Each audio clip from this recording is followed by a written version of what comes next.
We're live on now. YouTube. 7 o'clock coming up.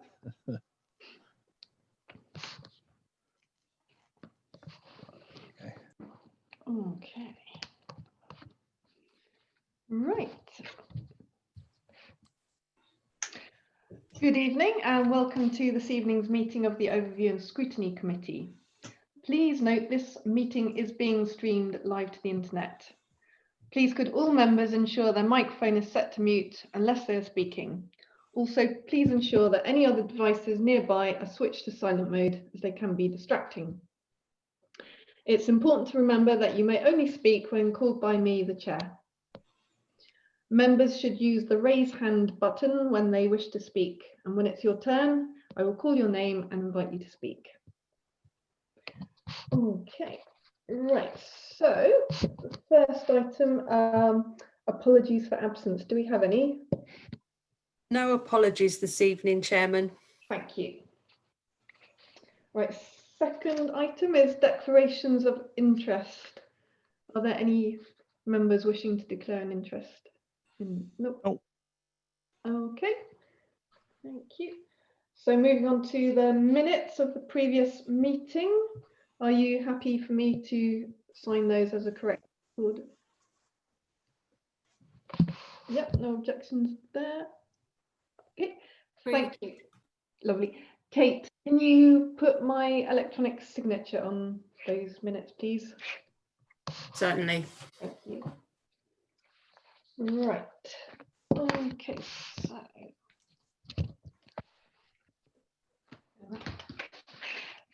the next item is the changes to the Overview and Scrutiny Committee.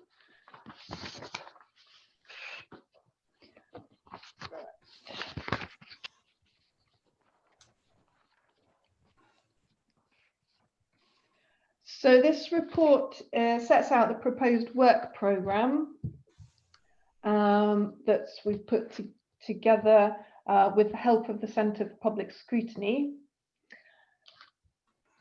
So we'll have a look at that to consider whether we want to adopt that. It also sets out the terms of reference for a Finance and Scrutiny Subcommittee with 5 members, and we're being asked to elect a chairman this evening for the remainder of the municipal year to chair that subcommittee. The report also sets out the dates for the rest of the municipal year for us to agree. And finally, there is an Appendix 2, there's a protocol for how Cabinet and Overview and Scrutiny can work together. That proposal, if we accept that, will go then to Cabinet for their approval. So I'd just like to highlight in the report the proposed work programme. So this was put together from a list of selections, items which was made up of topics that came from the corporate plan, member ideas, community suggestions and concerns, as well as cabinet forward decisions. And members then had, we then had a scoring criteria to use so that there was a sort of firm methodology to the selection. And that was we were basing that on items that were of high general public concern, critical to council priorities and plans, considering their financial value and the risk in successful delivery. And the scoring was then put together, and you'll see how that turned out on page 11. So we have 9 items, and then 3 items sort of held in reserve in case we have space in our forward agenda for that.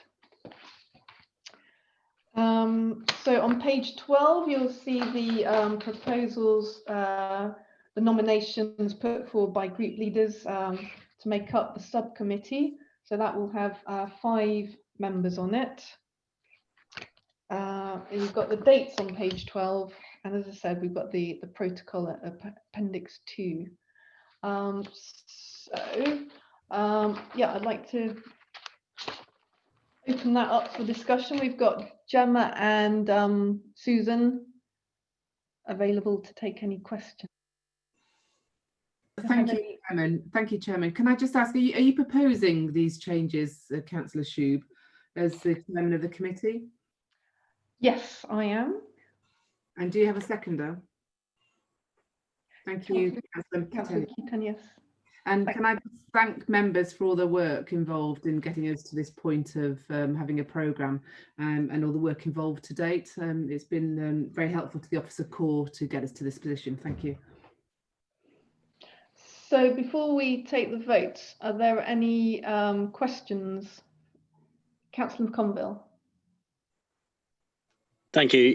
Yeah, I mean, I'd just like to echo just what Susan finished on. I mean, we haven't got here, you know, quickly. So much work has gone in behind the scenes, you know, to get us to where we are at the minute. I'd just like to pay a special thank you to Ian Parry for all the work that he's done in helping us get here. I mean, all the meetings and the workshops, from sort of having a vision, working out a structure, and then finally sort of coming to, you know, the work we did in agreeing the work plan for the first year. So, I mean, personally, I'm very excited about the way it's sort of shaped up.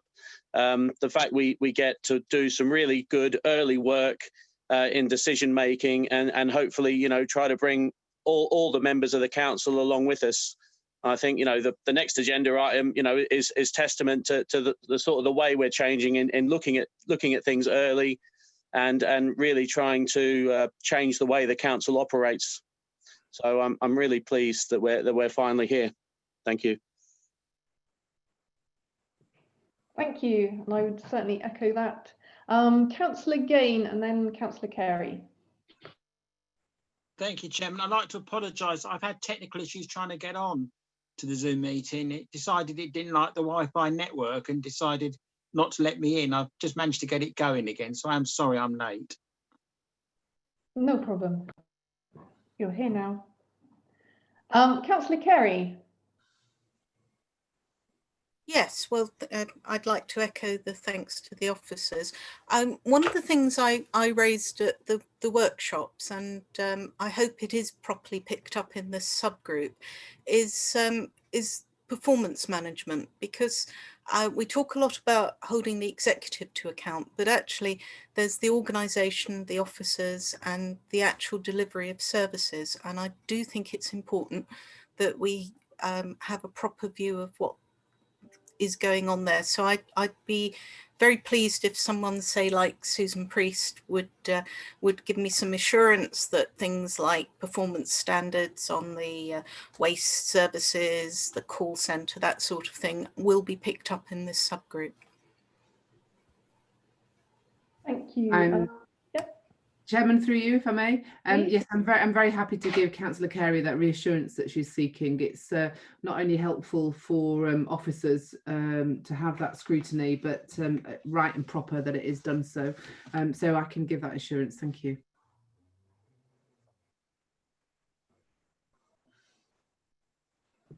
Thank you. Councillor Rolfe. Thank you, Chairman. I too would like to thank everyone involved. And there were a range of people, both Ian Parry from the CFPS, Rebecca, our chairman, and all the officers involved in developing this new approach, which I think is will be very open, very transparent, and I think give a lot of people a lot of reassurances that all decisions are the right decisions and have been properly approached. I was reading through earlier today the lovely quote from Voltaire saying, "Judge not a person by the judge a person by the questions, not their answers." So I think that will give us some point for judgment, maybe.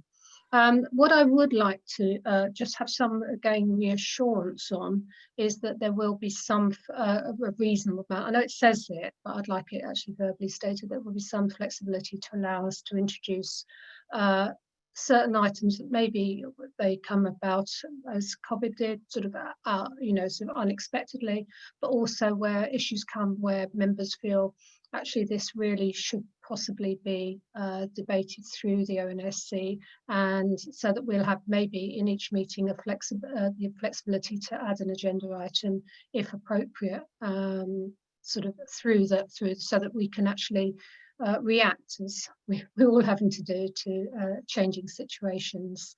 I don't know who would be appropriate to answer that, but maybe Susan, if you can, please. Yes, if I may, through you, Chair, through Councillor Shube.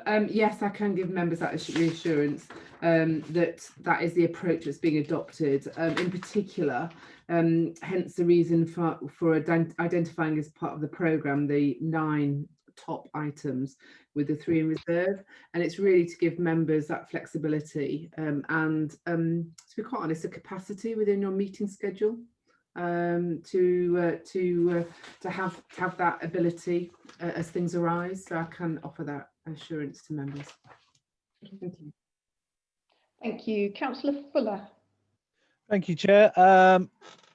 As everyone has said, brilliant piece of work by everyone involved. And I think to sort of echo what Councillor Carey said, by splitting out this new sort of subcommittee, we give ourselves the opportunity not just to ensure that we scrutinise the decision-making process when it comes to strategy, but that we also give ourselves the opportunity to reflect upon what's worked and what hasn't worked.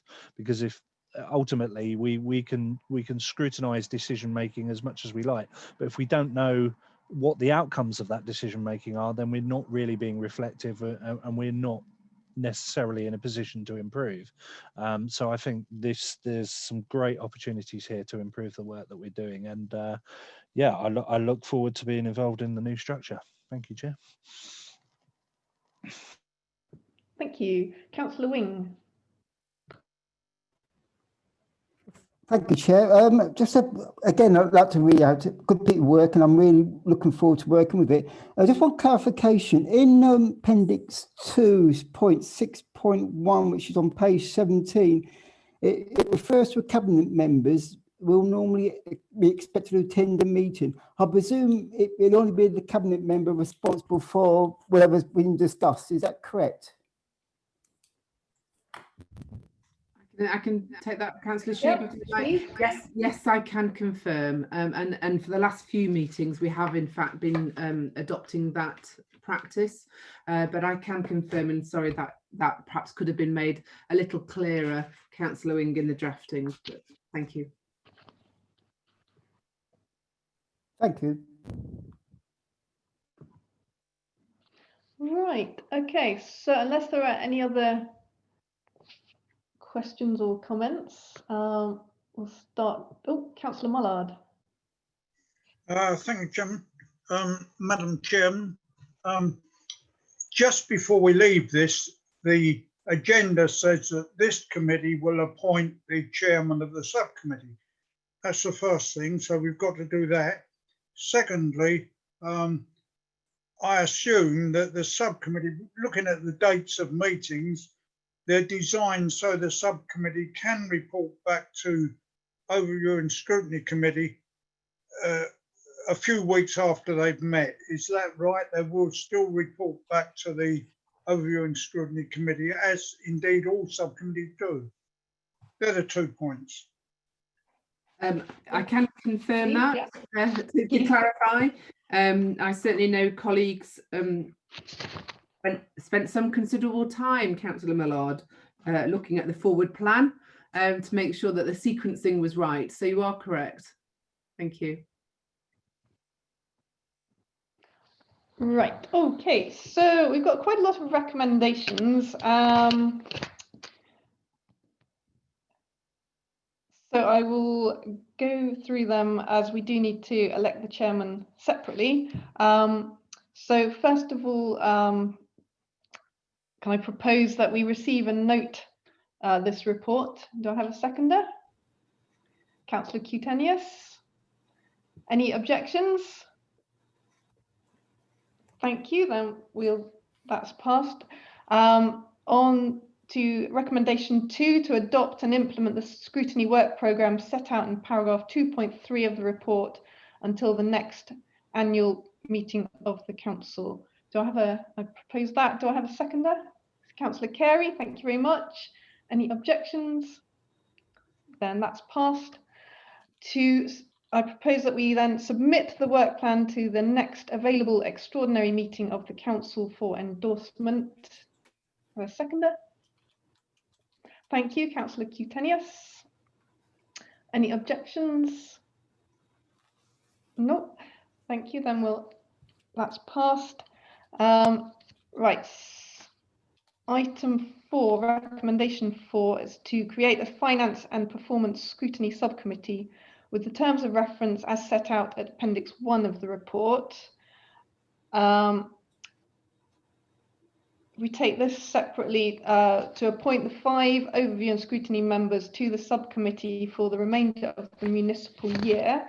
And that was as set out on page 12 at 3.3. I propose that we elect those named members. Do I have a seconder? Councillor McConville, thank you. Any objections? Then that's passed. And then recommendation 4B is that we elect a chairman for the subcommittee for the remainder of the municipal year.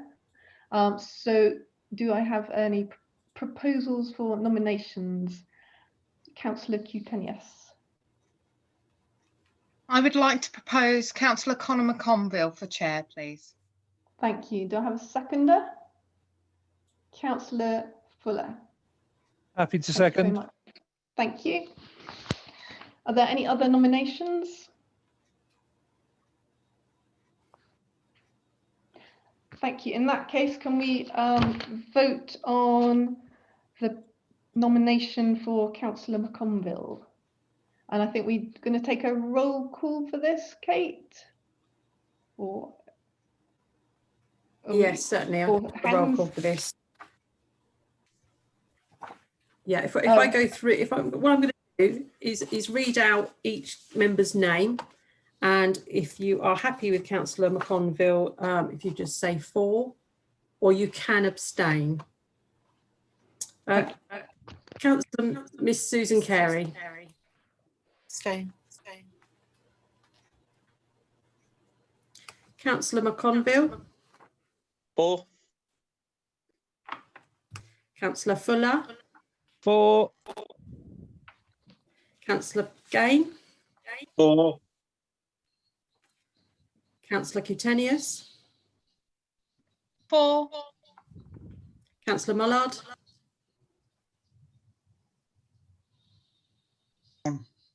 I was muted. For. Councillor Rolfe. Abstain. Councillor Shube. For. Councillor Wing. For. Thank you. So that's 7 for and 2 abstentions. Thank you. So Councillor McConville is elected as the chair of the subcommittee. Very much. Thank you. Right, on to recommendation 5, which is to agree the meeting dates for the overview and scrutiny and its subcommittee meetings as set out in paragraph 4 of the report. Do I have a seconder for that? Councillor Cutenius, thank you very much. Any objections? That is then passed.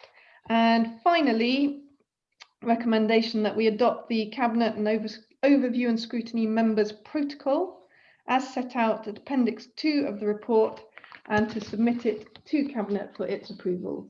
Do I have a seconder? Councillor Cutenius, thank you very much. Any objections? No. Great. Then that is also passed. And that concludes that item. Thank you. So we'll move on now to item 5. So this is a presentation on the potential for district councils office relocation. And Susan Priest, I think you're going to take us through that. And we've also got Tim Madden and Ewan Green. Thank you. And we have the leader with us as well. Thank you, Councillor Shube. The leader will open this item. Thank you. We'll be able to pick up presentation thereafter. Thank you. Lovely, thank you. Good evening all. Yes, this is right at the front end of all of this. For many years we have been considering that the actual building we're in is not fit for purpose, and now that we've done some work on the carbon generation that the building does, it becomes absolutely obvious that either we spend an enormous amount of money on what is not a very sensible building, or we move, and that is the high level proposition. The second part of that is that if we are going to move, we've got an opportunity to do a couple of things, and the first of is to create a front door in the high street in Folkestone instead of having people having to traipse out to the civic centre. And as we know, home working has worked extremely well, and so again, where we go, we won't need the size of building that we have now, and we are thinking at this first level of probably creating a civic suite at Otterpool Park. This has two things. It does two things. A, it gives us a place to go to, and we own the land, so we should be able to make a sensible business case for it. And the second thing is it establishes a place for people in Otterpool. It signals the intent of Otterpool, and there is also the uncertainty on whether district councils will be going forward in the future, and if they aren't, again the civic suite would be absolutely ideal to go on for the town council afterwards in any case. So in all those things, that is why we're looking at this very high level. We just started the work. We've got to do lots and lots of work, but again, this is part of it. We consult with everybody. So if I pass you over now to Susan, who will go through the slides. Thank you. Thank you, Leader. And so members will notice in the pack there is a set of slides. We've kept it quite high level, but I'm very grateful to the chairman for allowing me to bring this item to you this evening at a very early stage. As the leader has said, there will be some high level work done in order really for an in principle decision to be made. I don't want to use council resources to do detailed work if it's something that members will not consider. So in bringing it to this committee tonight, it was really to just a little bit elaborate on the background and the timing of all of this, and also, if we may, just to tease out some issues that you would like both myself and Tim Madden to explore prior to it being presented for an in principle decision or no-go decision in January. So you'll find on the slide deck, in terms of slide 1, increasingly this council has got a very good track record of delivering services online. The way we service customers has changed, with accessible service 24/7 through our My Account and increasingly our customer service access strategy. And of course, the investment in technology that you are encouraging us to make and that we're rolling out for you. And so that has meant that there's been less demands needed to visit the Civic Centre. The second issue that I would just flag is, of course, the motion that you recognise and remember passed last year. And in that, there was a strategic commitment to reduce our carbon footprint. And so, of course, officers have been working through about a carbon action plan and how might we best address that based on the data that has come from the work through the climate change working group. And of course, the impact of the pandemic, it would be remiss of me not to reflect on the ways of working, not only to protect staff and councillor safety, but that, of course, of our customers. And what we found is that agile working has been totally embraced. We were a council that adopted flexible ways of working for many years successfully, and this has perhaps accelerated the extent of that. But it also has, as I put on the slide, really allowed us to reduce the cost of travel to work for some for employees and indeed the employer. And in fact, when you look at the use of the council buildings, I should say, in it itself, it can be used as quite a positive driver for change, not in terms of just directing the footfall, but also to assist with regeneration activities, and also just being very mindful, as we all always are, about being accessible to those at risk of digital exclusion. And also there's an opportunity for us to provide confidence to the investment market in terms of our own location and investment activities. So there is a slide that just reminds members about part of the climate emergency. And so as the leader has explained, we're seeing this at this stage as a two-pronged approach, a sort of access point, if you want to call it that, within Folkestone Town Centre, which is of course the main conurbation, the main most densely populated part of the district, to provide access to those that need access. And also to utilise public transport and reduce the necessity for car travel. But secondly, to really think carefully and in a modern way, based on the technologies that we know that exist now and are coming, about a civic suite, and really to think about how we should take that forward. And it's an opportunity to embrace agile and flexible working as a norm, and to create perhaps a longer term sustainable asset, potentially at Ospel Park, but it could be in other locations at this stage. And that is something that as a team we would be keen to ensure is addressed fully. So if this is supported, and of course we've had support informally from a variety of cabinet members for further work to be undertaken, we would work through the detail to scope out our needs, hence coming to members at this very early stage. We would consider potential location options, but at quite a strategic level. This isn't going to be a detailed work at this stage within the time we've got. One of the things that we have enjoyed is some joint working with partners. And I think that there's time through the autumn period to explore those opportunities for joint working. As I said, to prepare a high-level feasibility study to allow at least an in-principle decision or no-go decision to be made. If that is a positive route through that, and if there is support, then we would do much more detailed work through the 21/22 financial period.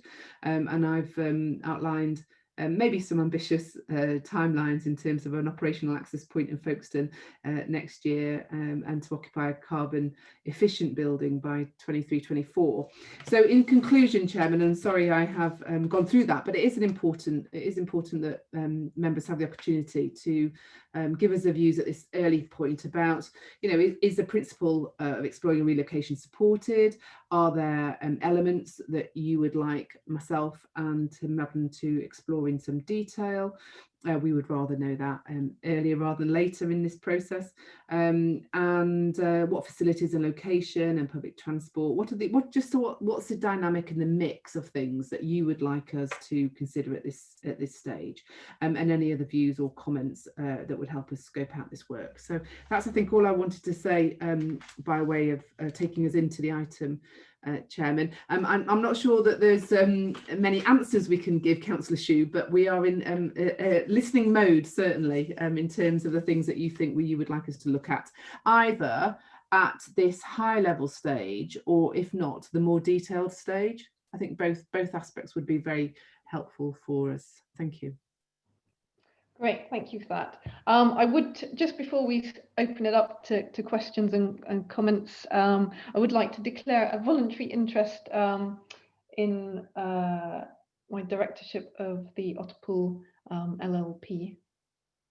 So if you could record that, Kate, thank you very much. Right, so over to members for questions.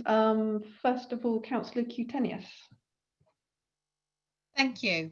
One of the questions that I have first of all is, do we not have a general duty to consult the users of the services from the Civic Centre before we looked even in a principal decision as to whether to look at moving the Civic Centre? I understand times have changed due to the COVID situation, and we've moved very quickly to remote working, lots of people using online services rather than the traditional where they would come in. But I think it's highly important that the users from all the way from Lydd to the far end of Folkestone, for the whole district, those out on the North Downs, those up in Hawkinge, all get an opportunity to talk about this and consult on this before even a in principle decision is looked at.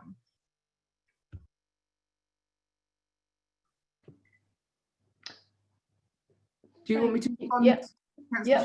Respond at the end, or as we... do you want to address that now? Okay, well, I'm not sure about statutory duty per se, but of course, you know, this council welcomes views expressed by users of facilities, and so we would certainly want to embrace that at a point in time. I'm not sure that we could do some meaningful consultation in terms of an in principle decision because the detailed work hasn't been undertaken. So we can look at this, we can look at the timing of that, certainly, Councillor Kutenius, because I think you raise an important point for us to factor in terms of the work plan. Thank you. Thank you. Councillor Rolfe. Thank you, Chairman, and thank you, Leader and Susan, for highlighting this. I'm very excited about this. I think it follows on from our declaration of climate emergency. Obviously, the unprecedented impact of the pandemic has seriously impacted the way everyone has had to work. And as always, we are proactive, so that responds in a positive way to the change that may or may not be needed. Personally, I think the current Civic Centre is an aesthetic carbuncle in the centre of Folkestone. It's not very attractive, and I don't know, I haven't actually physically worked in there for a long time, but in terms of a modern working environment, is it suitable for our officers? So this is a real potential to actually address quite a key issue. One thing I'd like to have be put on the table is the fact that this is very much a sort of key location in the town. And some years ago, Kent County Council looked at the principle of one estate.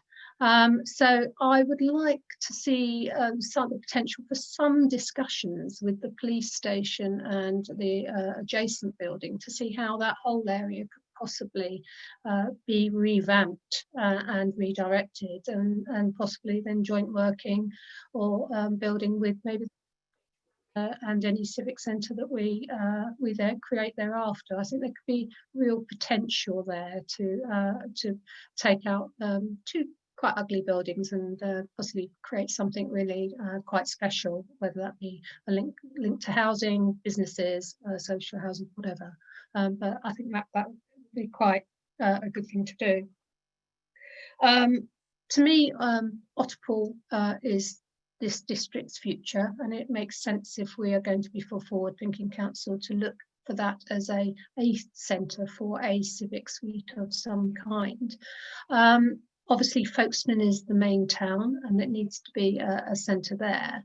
But bearing in mind, Otterpool could then serve the whole district. Folkestone, obviously, the very concentrated centre. I would like to see another outlet, possibly down on the marsh, where accessibility is a key issue for all residents down there. So there was maybe a three-pronged approach to having a presence across our district, with Otterpool obviously physically being more accessible to the north of the region, small one on the marsh, and a main outlet in the Folkestone Centre, wherever that may be. But I really welcome the opportunity to fit into this from an early stage, and I will be watching with bated breath to see how we go forward, and hope that all councillors will see this as a very positive step, a very positive change, and a silver lining out of the dark cloud that has been COVID. So yeah, thank you. Thank you for that. Councillor Fuller. Thank you, Chair.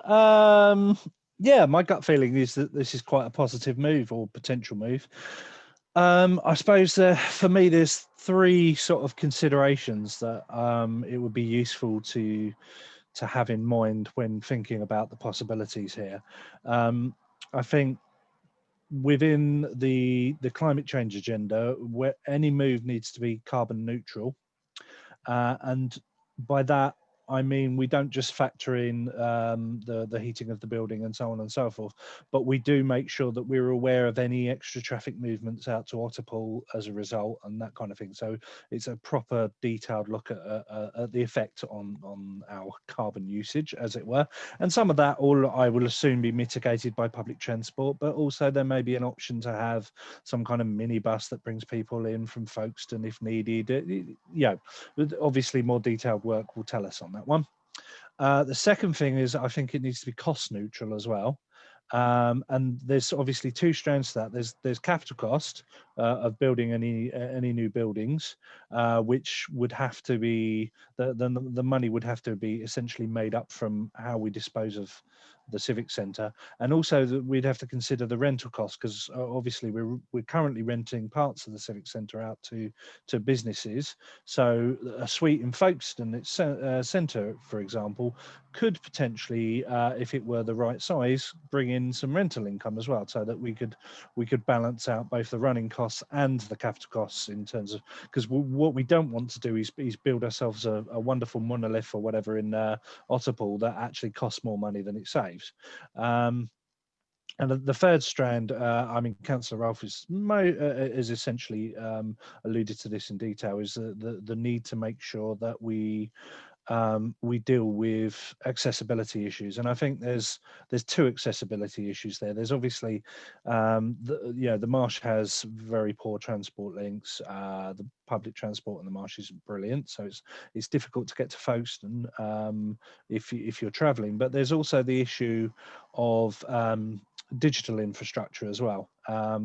And as somebody that's languishing on copper at the moment, because I live on the far side of Hive, as it were, I think when considering any move, we need to consider how we're going to make sure that the entire district has decent fibre optic connections, decent public transport connections, to ensure that by whatever method is necessary, people can actually communicate with the council and make use of the council.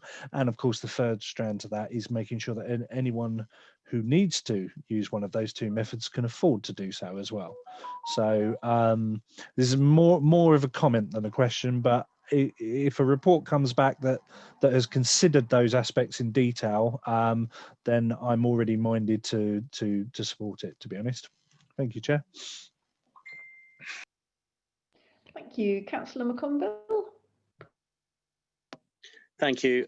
Yeah, so a few points, some of which have already been mentioned. Obviously, you know, if the guiding sort of principle behind this is our climate emergency motion, then while that motion's specifically to do with our own, you know, our own assets and our own what we have, I think there's an underlying principle there to, you know, try and promote a greener district as a whole, and so I think we could have an opportunity here to try and reduce transport, or trying to promote more public transport. And where we're talking about joint working, I mean, in my mind, I mean, the perfect fit for me would be to work closely with our town and parish councils who have existing buildings, to have access points, so no one has to travel more than, you know, 15-20 minutes to access in-person services. You know, so we don't have people traveling all the way up to Folkestone. They could pop into, you know, the New Romney High Street or the Hive High Street or Folkestone or Hawkinge, and have these services here. So I think, you know, if we're going to be serious about joint working, I think promoting those links that we already have, strengthening them, and making sort of the, you know, the two tiers of our government working very closely together. As Councillor Monk alluded to, I mean, we don't know what's going to what's coming forward in terms of local government reorganisation. So it might be that we might need to be working even closer with those bodies moving forward, but we wait and see. But I'd really like to see that avenue explored. I think, you know, in terms of a facility at Otterpool Park, again, you know, I mean, when it's the approvals come through and work starts going on, then we're quite right. We will have a town hall in Otterpool again, which could be an avenue for the residents there to access services. Whether that's the right place for a suite for staff, you know, I wouldn't want to say at this early stage. But what I would like to see before we sort of move to January is meaningful, you know, consultation with the staff, you know, with you know, the help of the unions, things like transport surveys, you know, working from home surveys, to get a really good picture of you know, where the staff are in terms of, you know, working from home, traveling to possible other sites, you know, all those sorts of things. I think will be key to sort of come back before we sort of take this any further. And again, you know, even just some sort of, you know, rudimentary public sort of forum to sort of have an open discussion about this moving forward, to input some basic sort of ideas from the general public before January, I think will be very helpful. Yeah, I think that's everything for the moment. But again, I think it's really good that we get the opportunity to discuss this at a very early stage, and I look forward to seeing what happens moving forward. Thank you. Councillor Carey? Thank you, Chairman. I don't know where my raised hand facility has gone. Okay, I think it's clear people would like this looked at, and obviously if officers are going to spend time doing it, they don't want to invest a lot of time and public money in doing it if we're only to turn around and reject it out of hand. So I think the steer is that there are a lot of people who see a lot of good in this, and I think we've got to compare it with what we've got at the moment, which is this blot on the landscape that's the Civic Centre, a building that clearly leaks energy from every floor and is in need of a radical overhaul. People are expected to come in to the council to do their business. It's not in the centre of Folkestone. We now have somewhere in the centre of Folkestone which would be better linked to public transport than what we have at the moment, and it would also support the high street. So I think it makes sense to have some sort of public facing office in Debenhams, and Otterpool Park would be ideal for the back office staff who don't actually have to be in contact with the public quite so much. But I think we're losing sight of some of the gains we've had during lockdown, where people didn't have the luxury of going through lots of reports and consultations. We just had to all get on with it. And my goodness, the world has changed. I was at a parish council meeting the other night where, when told that a consultation was going to be through a newspaper, one of the oldest of the parish councillors complained and said she absolutely demanded that for the older people that this be online because it was much safer for them. And actually, I get on a regular basis emails now from people who tell me they're in their 80s and 90s.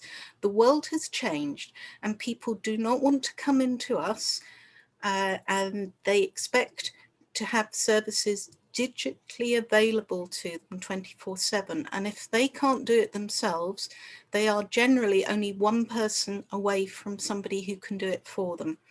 And I think the savings we could potentially make from this should be used for us to go out to meet people where they are, rather than expect them to come into us.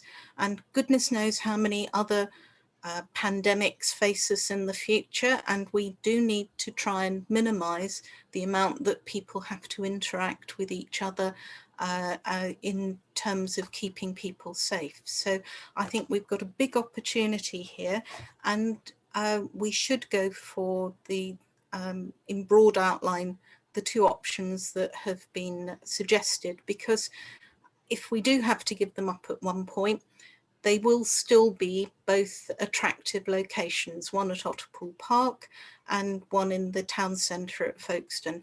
And if we augment the digital offering, which is what we are doing at the moment, we then have something that reaches out to people rather than expects them to come into us.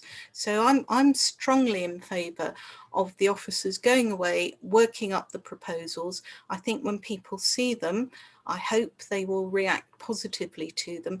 But we do have to remember that very often people need to actually experience something before they will agree to it. And that's very difficult to do when you're saying, well, if we went here and we went here, we'd give you a better service. That's hard to prove until it actually happens. But I think what lockdown has shown is that there's considerably more that can be done remotely. So I think this makes a lot of sense, and I'm very much for it. Thank you. Councillor Mullard.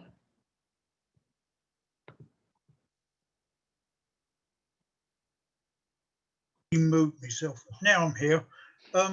Yes, in principle, I'm happy with the two suggestions. One is the local office in Folkestone, which will be needed for the reasons given.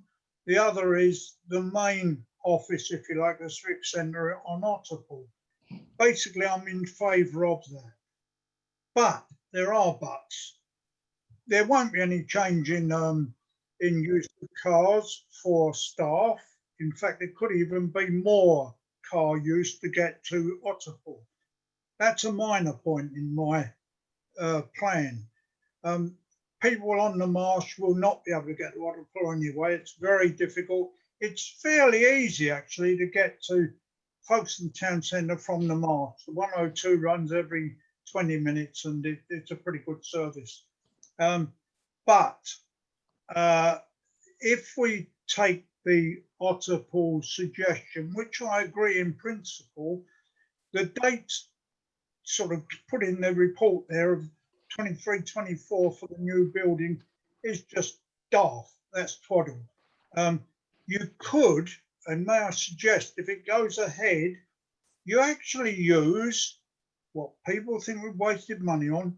You use Westonhour Castle, a room, a top room, an annex or something to that. It already looks impressive enough for a town hall. If you think about building a new district office in the middle of Otterpool, bear in mind you'll be building it in the middle of a building site. That's not a very clever idea.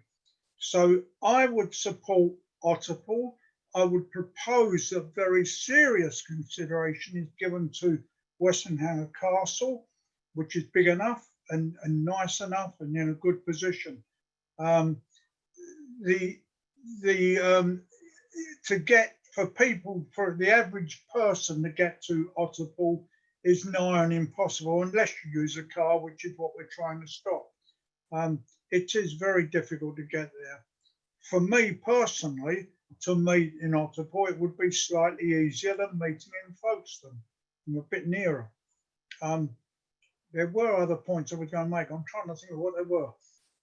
But basically, that's it. In favour. Think seriously about Westonhour Castle. Think seriously about a new building, which is going to be, God knows when built, in the middle of a hellishly big building site. That's the point I was just thinking of. 10,000 houses, 30,000 people. They will have their own, we know already accepted, they will have their own town council. In fact, they'd be big enough one day to have their own district council. You're not going to have two district councils meeting in Otterpool, which just won't work. If Otterpool gets big enough, they could, dare I say, muscle the Folkestone High District Council out of the area because they're big enough to look after themselves. Thanks very much. I think you've got to think of this, the future of Otterpool. Is it going to be a town council? Is it going to be a mini district council? Is it right that we should stick Folkestone High district council in the middle of a town council. That's for the future, perhaps, but I'll just finish up by saying that, yes, in principle, I'm in favour of Otterpool as the main office. I'm also very much in favour of a local office in Folkestone, but there's a lot to be thought out. Thank you for that. Councillor Wing.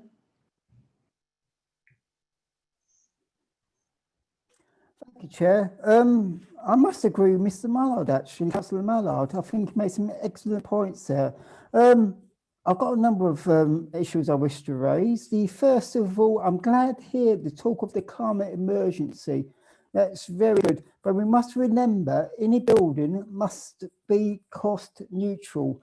I don't think we can see I don't hate to see the ratepayers think, well, we're building these big shiny buildings all to ourselves so we can sit in this nice big shiny building.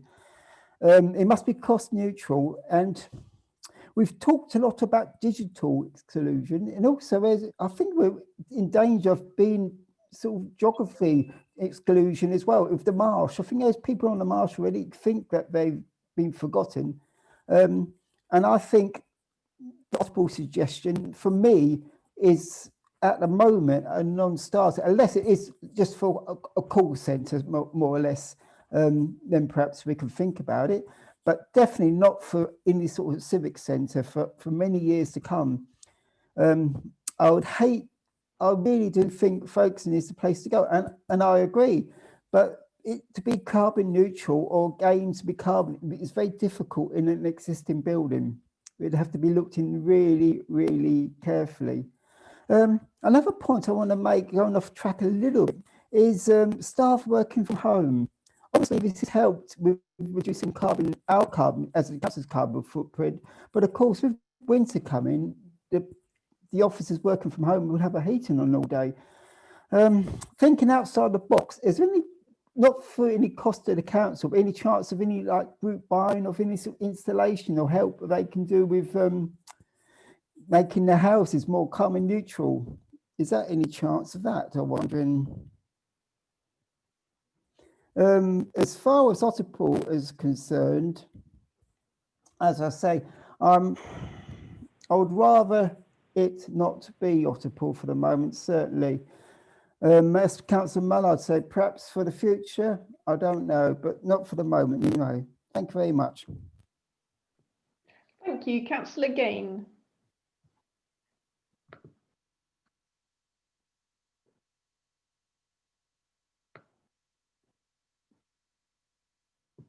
Oh, you're on.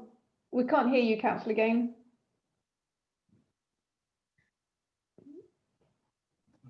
Sorry, I thought I was unmuted. Regarding the working in collaboration, I've always thought that libraries are underutilised, and we are trying to make people digital, and obviously going to their local library is quite easy for a lot of people. They're very accessible in a lot of places, and in Folkestone, in two particular areas, in East Folkestone and Cheriton, they are a focal point.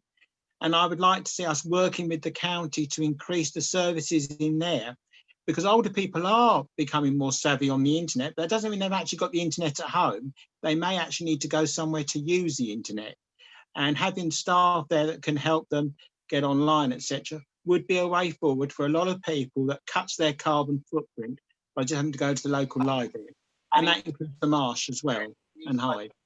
And they are a focal point. And I would like to see us working with the county to increase the services. What happened there? Oh, that was impressive. What happened there? Thank you. Councillor Fuller. Just very quickly on what Councillor Gaines said, just as from personal experience, Sandgate Parish Council has taken over the running of Sandgate Library and is working with KCC to ensure it's well run and so on. And it's, you know, we've managed to make it one of the fastest growing libraries in Kent.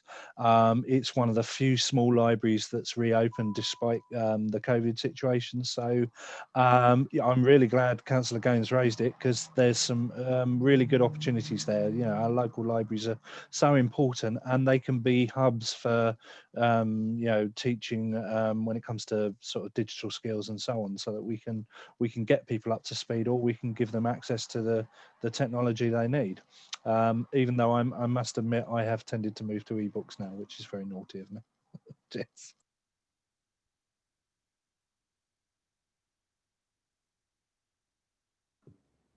Thank you. I would just like to, yeah, I think Councillor Gain makes a very good point about libraries and utilising them.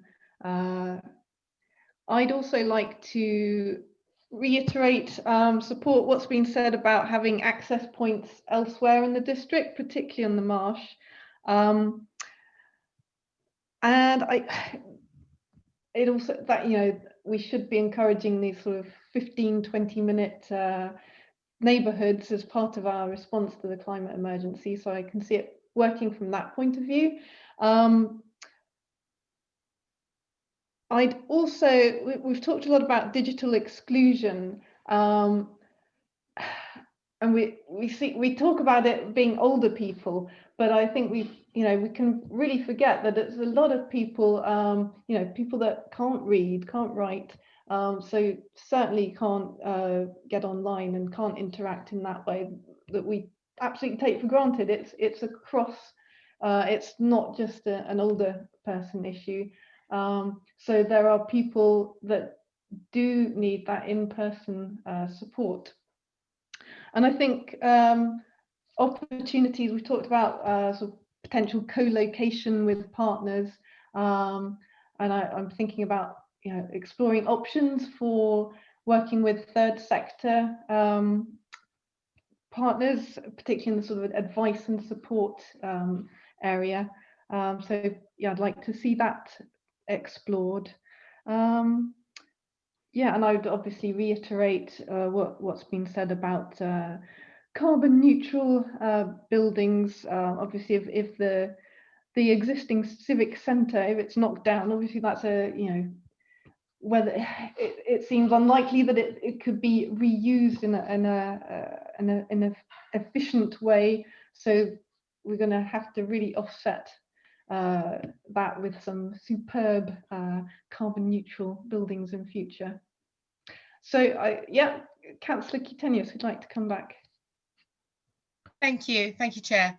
I'd just like to thank everyone for all their different contributions. There's been some great ideas thrown around in there. I'm not really sure whether you can just easily slap an annex on a castle. There may be conditions with that being a grade listed building, but you know, it is something that we own. So, you know, we should always be looking to how can we save our money by utilising our own buildings rather than having too many.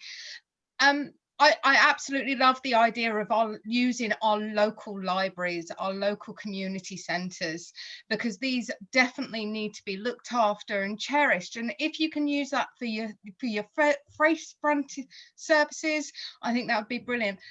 As someone myself that once a long time ago had to use a service that was very personal and it was very tricky, I wouldn't want it to be impersonal and doing it over the internet. There are certain things in life where being able to see someone face to face and talk about issues, whether it be council tax reductions and other issues, you just need that front on service.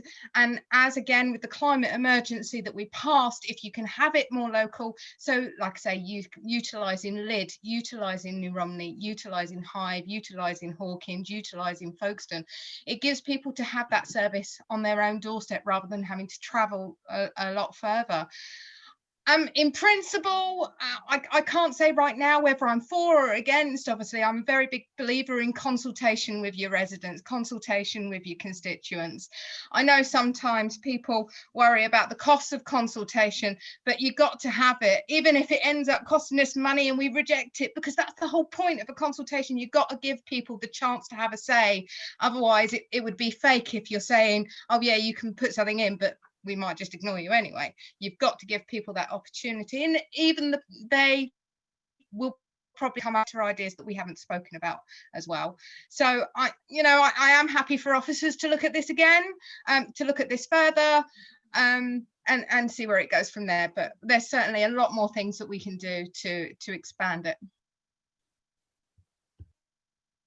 Great, thank you. So it seems like there is broad support for exploring this potential further, and there have been some really interesting ideas, I think.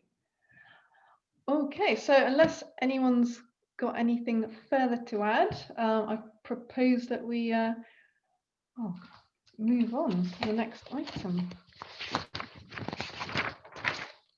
which is item 6, I believe. So item 6 is for information. So this is a part of sort of trying to slim down our agendas so that we can focus on key issues. This obviously is a key issue, but Adrian Tofts gave a presentation last week to the Joint District and Parish Councils Committee, and that's available for members to watch online. So rather than repeat that presentation tonight, we have the opportunity to watch that in our own time and contact Adrian if we have any questions and feed any comments into him. You've got his details there. And just a reminder that he would like feedback by tomorrow evening, 5 o'clock. So I will leave that with members to take forward in their own time. Right, so I don't know, I hope we are ready now for item 7. We've got some a lot of partners joining us at this point. So this is the Folkestone and Hythe Community Safety Partnership Plan update. And I think Councillor Hollingsby, you're going to introduce this. And we have, we've got Ewan Green and Jess Harmon, and as I said, a lot of external partners as well. So over to you, Councillor Hollingsby. Yes, thank you, Chairman. I think you got to this point a bit quicker than I was anticipating, but so well done.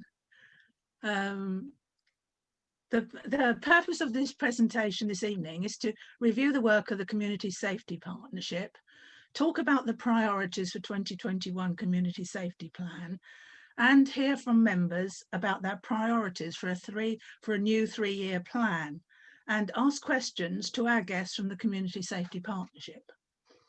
For reference, included with the agenda this evening is a copy of the 1920 plan.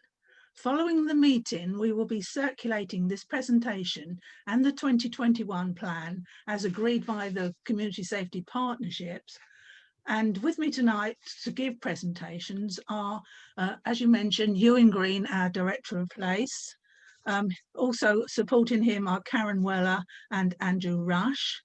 Then we've got Jess Harmon, who our Community Safety Manager and Specialist, who leads on safeguarding and supporting vulnerable people, who will start off the presentation.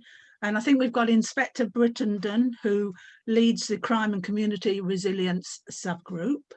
And Rebecca, I think, is here, Rebecca Button, KCC Social Worker Services Area Manager for our area, and she leads the Crime and Community Resilience subgroup. I think we've also got Mick Dennis from Kent Fire and Rescue Service, Kaylee Walden, Violence Reduction Unit from the PCC office, and Nick Wilkinson, KCC Prevent Lead, who will be presenting the next item on the agenda. Just before I hand over to Ewan to start the presentation, I'd just like to put on record my sincere thanks to all our officers and partners who have worked tirelessly as a team to keep the district safe. The tremendous work that has been carried out by staff through the pandemic and of course during the easing of restrictions has meant that staff have gone above and beyond the call of duty. So I'd like to just make a special thanks to all those who have supported the Community Safety Unit, and I think perhaps a special mention for Jess Harmon, who I think has worked tirelessly for months now, supported by lots of other officers. But thank you very much indeed, Jess. And therefore I'd like to just hand over to Ewan now. Thank you. Thank you, Chairman. Thank you very much, Councillor Hollingsby. Thank you for those very kind words. I'm delighted to come along this evening, and I think this is probably the first time that we've had a report on Community Safety Partnership from the from the Place Directorate, given that it's been a new directorate put together, and certainly the first time I've been able to come along. And I wanted just to give a little bit of context from my perspective before Jess and our partners give the presentation. I think very much we see community safety and the partnership is central to the ambitions that we've got for Folkestone and Hyde, the district, and place shaping. And certainly that's within our existing corporate plan, but certainly in the emerging corporate plan as well. And I want to see that. I'd like to see that strengthened further. We know that we deliver some great outcomes. Certainly, in the busy summer, if that's not an understatement, has really brought that into sharp focus.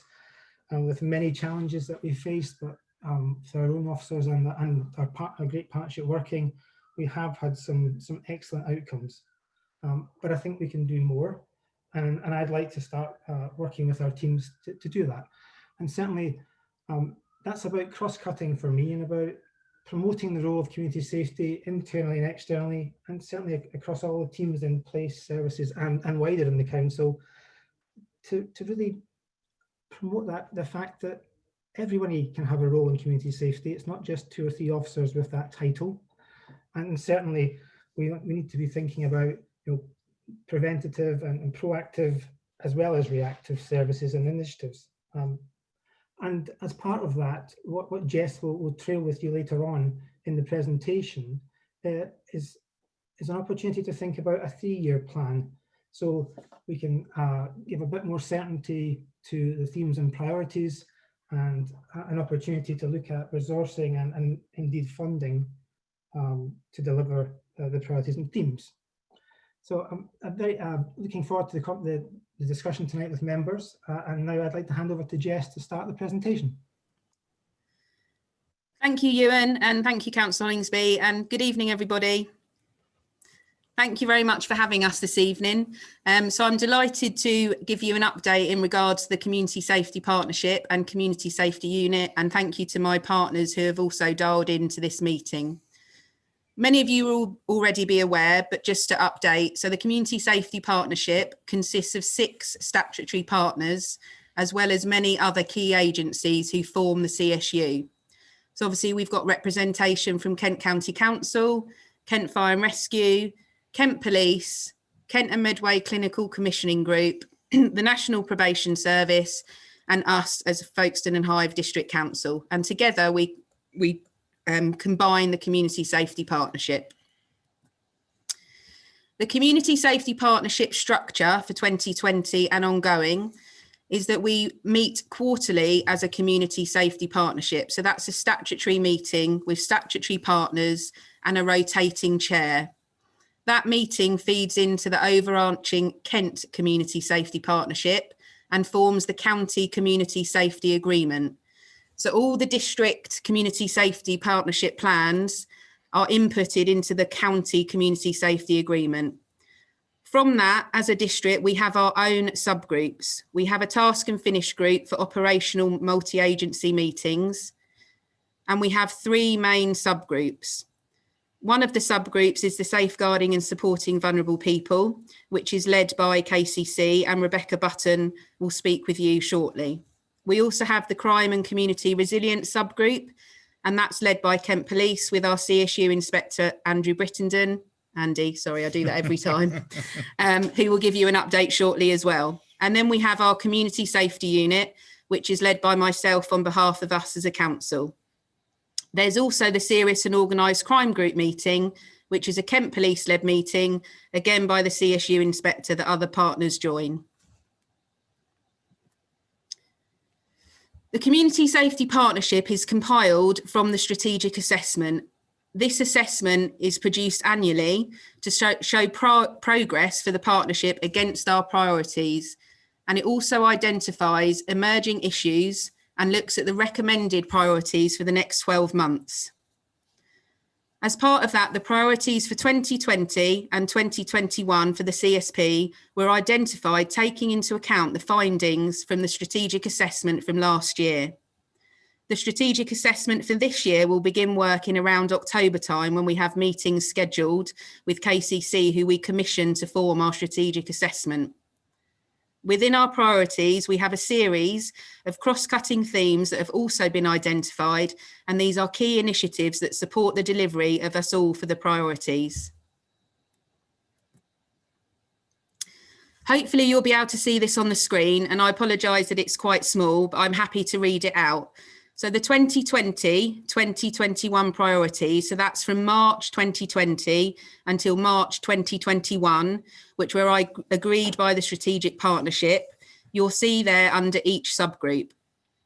So under the safeguarding and supporting vulnerable people, we identify modern slavery and human trafficking, domestic abuse, mental health, missing children, the district contextual safeguarding meetings, our district vulnerabilities partnership meeting, and youth diversion activities. Under the crime and community resilience theme, we again have modern day slavery and human trafficking, with cuckooing, gangs and county lines, criminal exploitation, fraud, financial and acquisitive crime, drug dealing, IOM and Visa, hate and mate crime, violence reduction, serious and organised crime, and organised crime groups. And then within community safety, we look at antisocial behaviour, public spaces protection order, environmental crime, our town centre, the public realm, licensing, events, hotspot locations, substance misuse, diversionary activities, housing and homelessness, high-risk adults and young people, and unauthorised encampments. And I'm sure you'll agree that that's many priorities that we've covered over those three subgroups.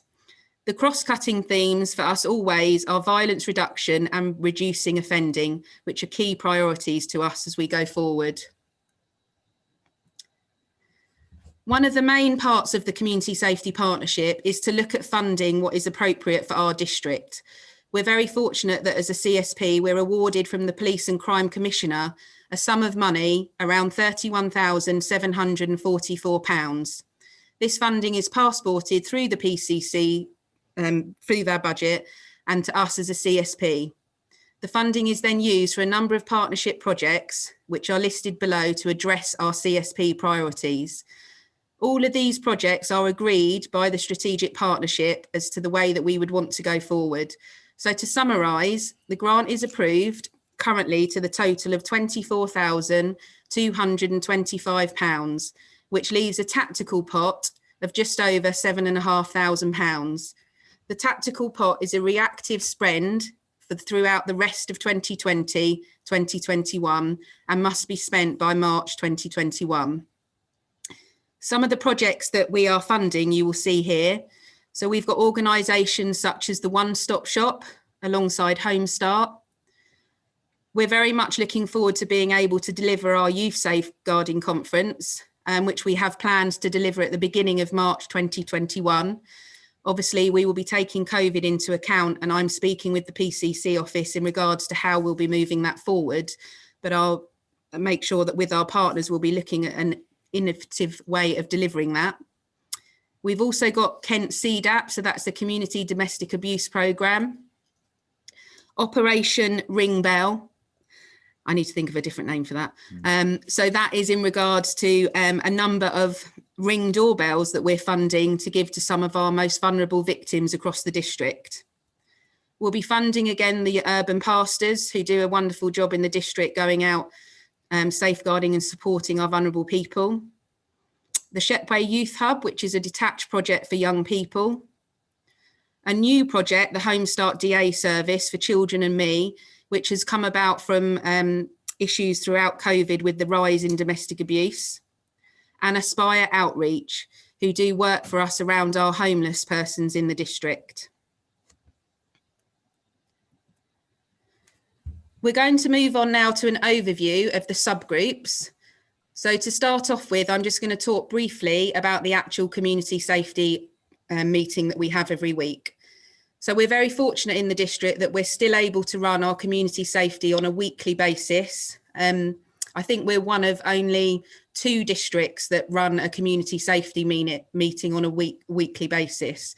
The reason being that it works very well for us, particularly over the COVID period. We've seen an increase in professionals and agencies dialing into that meeting. So obviously we have these meetings virtually, and I'm pleased to say that over 35 different partners dial into that CSU meeting.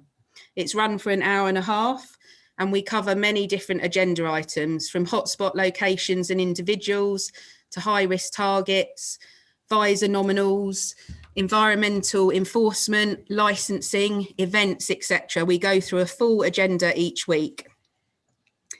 We also look at our multi-agency operations. So we have, as many of you will be aware, a variety of operations such as Op Lion. We have Operation Ariel, which is a monthly operation. Op Ariel was paused over the COVID period, but I'm pleased to say that we launched again last month. That Op Ariel, we had over 25 partners turn up to attend Op Ariel with us, and we were able to do a high level of robust work in the district, where we were engaging with the public and businesses and dealing with some of our most vulnerable residents. We've also got Operation Ariel again this Friday, where we're going to be accompanied by the High Sheriff of Kent, who will see what the work we do as a community safety unit. As a CSU, we are the main group for taking forward closures. And again, there's been some publicity recently in regards to some of the many closures that we've carried out over the COVID period. Closures are not an easy thing to do, and it's not a decision that we take lightly as a CSU, but it's very much a partnership approach when we have information over a significant amount of antisocial behaviour. That leads us to believe that we need to close down a property in order to safeguard other residents, businesses and persons within the community from the antisocial behaviour that's taking place. Over the last year, we have carried out around 7 different closures. One recently in the Guildhall Street area that was causing a significant amount of detrimental effect to those businesses in the locality, to residents. And we had a number of complaints in regards to that. And I'm very pleased to say that we were successful in court, and we've had a lot of compliments in regards to being able to carry out that closure. We also do community protection warnings, community protection notices, and FPNs under the Public Spaces Protection Order. And again, that's all done as a partnership and in very close partnership, in particular with Kent Police. In particular, as a CSU, over this COVID period, we have increased our partnership working, and there are a number of officers that have been working every weekend out and about in the community, so enforcement, CSU, Kent Police, KCC, to safeguard and help support the residents to deal with COVID legislation. And we've really come together as a partnership with having twice weekly meetings in terms of looking at the weekend work that we need to do. There's many other things I could talk to you about in terms of community safety and actually the subgroups. For example, we've got knife wands that have been delivered to support with the violence reduction. We've got emergency trauma packs that are going to be delivered to all the licensed premises. So there's a lot of work that we do on a weekly basis. I'm going to pass on now to Inspector Andy Brittenden, who's going to talk to you about the crime and community resilience subgroup. Good evening, councillors. As always, it is very good to see you all. And as Jess has just stated there, I will be leading on the crime and community resilience subgroup. Now, you'll see the themes on the earlier slides there, and they are very much in keeping with the Kent Police Control Strategy, with a number of specific themes blended in that are relevant to the district itself. At the heart of our approach is the serious and organised crime panel, which we hold once a month and is chaired by myself. Through that panel, we track and trace serious crime and repeat crimes such as burglaries and robberies, and we work with the Chief Constable's Crime Squad to target repeat and recidivist offenders. We'll also work with our partners on the panel to target organised crime groups who exploit the most vulnerable and targeted operations such as Op Thorley, which focuses on modern slavery and human trafficking in businesses such as car washes and nail bars. And we know that organised crime groups work through these businesses to exploit those most vulnerable. And I'm very pleased to say that this year we were successful in suppressing the activity of one particular organised crime group that we dealt with under Operation Wolf, which I talked about last year. And we've been successful in bringing a number of prosecutions and successfully imprisoning some of the offenders involved in that. And it's not just about going after the most serious offences with the organised crime groups as well. We will look to disrupt them through looking at more minor offences, such as the seizure of vehicles for no insurance or no MOT or drink driving. And that is, we're able to build the evidence up to increase the sentences that the main offenders get. One of the areas that will take a significant amount of our attention this year and has done for some time now is county lines and gangs. We have a dedicated county lines and gangs team with whom we work to tackle those who bring the most harmful drugs into our community. We've executed in excess of 50 warrants this year and conducted intelligence-led stops of vehicles and offenders. And going back to the warrants, for example, I'm pleased to say that this evening we've executed a warrant at an address in Folkestone where it's led to the seizure of drugs, namely cocaine and heroin, valued in the thousands of pounds. And we will continue to take this activity to stop these harmful drugs coming into our communities. We'll also work with our partners to provide support and guidance to those young people that are exploited by those gangs and are used by them. Kaylee will talk about the work of the Violence Reduction Unit later, but we specifically make use of her team to support the process through training and education programs and other outreach work. And we bring in guest speakers who have got experience of gang life to educate those young people that are the most vulnerable. We've also secured a great deal of funding over the last 6 months to provide essential equipment, as Jess said, such as the wands, but also knife arches, which we use for targeted operations at places like Folkestone train station, where we do op vigilant with BTP, again targeting county lines and those bringing dangerous weapons into the locality. Going back to the knife wands, we've been doing knife sweeps of key locations. You may have seen that we tweeted about when we were before the fair was being set up, but we're visiting stations, youth clubs to make sure that these environments are safe for our young people. And Kaylee will talk about the cadets and how we use our young cadets to do test purchases in the town to make sure that our vendors are being sensible in who they do and don't sell these items to. We've also carried out enhanced patrolling using significant funding increase in key areas that suffer from spikes in violent crime at certain times of the years. And we made active use of powers available to us, such as Section 34 dispersal orders or a Section 60 stop and search. And this ensures that we can have officers in the most vulnerable areas at the right times to keep our communities safe. We're also focusing on hate crime within the subgroup, and it's very much a focus for this coming year and very much so within the district at the moment. We have a specialist hate crime investigation team who will pursue all opportunities to gain a positive result for victims and target those who display bigoted or intolerant attitudes. And they will be supported by our community liaison officer, Mick Cronin, who's done some award-winning work up and down the county supporting our diverse communities. We'll also be supporting the fight, and I know this is a theme that Rebecca will touch on, but the fight against domestic abuse. We have a vulnerability investigation team who are responsible for investigating offences that take place in the domestic environment, but our team will support with the issue of domestic violence protection notices, domestic violence protection orders, arresting key offenders that are outstanding for crimes, and this is under the most serious violence category. We also provide officers and staff to staff the one-stop shop as well. We're going to continue to work collaboratively this coming year. One of the items that was funded out of the Community Safety Partnership money was the medic kit that the Civil Nuclear Constabulary have been using as part of our crossover work that you may have seen on Meridian this evening. We have Civil Nuclear Constabulary officers working hand in hand with Kent officers on patrol on the streets in our district, and they have in their possession a significant significantly valuable medics kit, as all CNC officers are trained medics, and that's a huge help at the scene of our most serious violence offences, or in a first aid incident where an ambulance is not able to get there.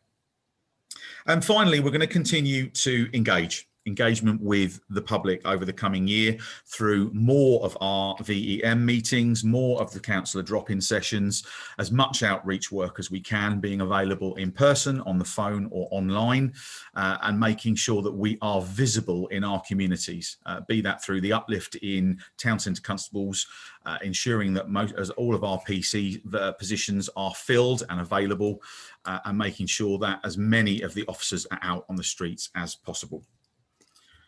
I hope that wasn't too much of a ramble. I'm going to hand over to Kaylee now to just go through the work of the Violence Reduction Unit. Thank you. Over to you, Kaylee.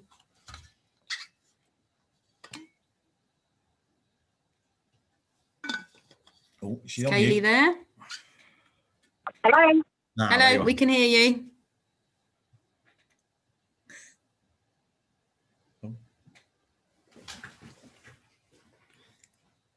We'll move on as we can't seem to get hold of Kaylee at the moment. So we'll move on to Rebecca. So Rebecca Button from KCC, who chairs the Safeguarding and Supporting Vulnerable People subgroup. Good evening, everyone. I am a service manager in Children's Social Work Service, and I chair this subgroup. We've been a very active subgroup up until March, obviously, this year, where we've then become very creative in how we deliver what we're doing in our subgroup. One of the main things we've done over the year is the Young Person Community Safety Conference planning, which was very successful in 2019, and it's planned for March. Obviously, we need to look at how we deliver that, whether that be and reduce numbers over a number of days, or whether we do that virtually. And there's some very creative ideas that are being thrown around at the moment, so we should keep you informed on those. But what we want to do is target all our year 9 pupils, as we've done in the past, which is nearly 900 pupils, to look at all aspects of community safety, whether it be online, gaming, friendship groups, things like that.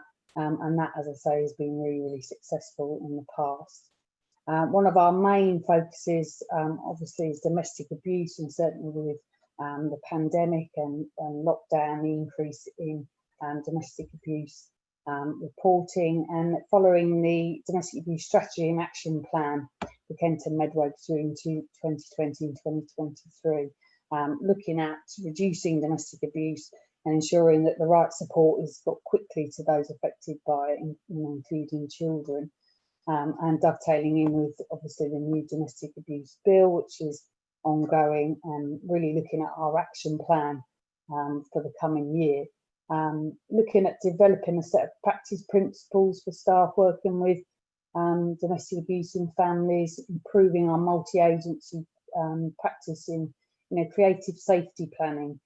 So rather than just responding to a certain incident, that ongoing support, ongoing safety planning for families, and developing sort of a menu of interventions, and particularly looking at the welfare of children and the impact on children going forward. That's dovetailed in with our Toxic Trio production. To call it a production, it was going to be a conference, which was going to be in March of this year. Unfortunately, we had to postpone that, so we've now got the idea of taking it online as a production that actually could be an online virtual training. We're working with FODS, our local amateur dramatics company, and so that will be exciting opportunities to do it in a different way, that can be taken outside of just boats and hives and be moved around the county. Certainly raising awareness, developing toolkits and evidence-based programs for Kent around support with children who are affected by domestic abuse, and looking also alongside the other subgroups and around the geographical trends and statistics in our area and emerging themes, so that it's localised to what is needed for our children, families and adults in Folkestone and High. Like I said, they're being creative online, that raising awareness using all different platforms. We know that young people don't use, say, Facebook, so we, tapping into what they use and reaching out to the young people that way. Working closely with Kaylee and her team, and also just raising awareness, like the safeguarding adult awareness. We usually have a stall in the centre of town in the middle of October, and hope it doesn't rain, raising awareness like that. Obviously, we'll do that differently in terms of tweeting and using everyone's different social media to get the message out rather than that face to face. But certainly the raising awareness of adult and children safeguarding. As you've seen from the previous slide, our priorities are around mental health, domestic abuse.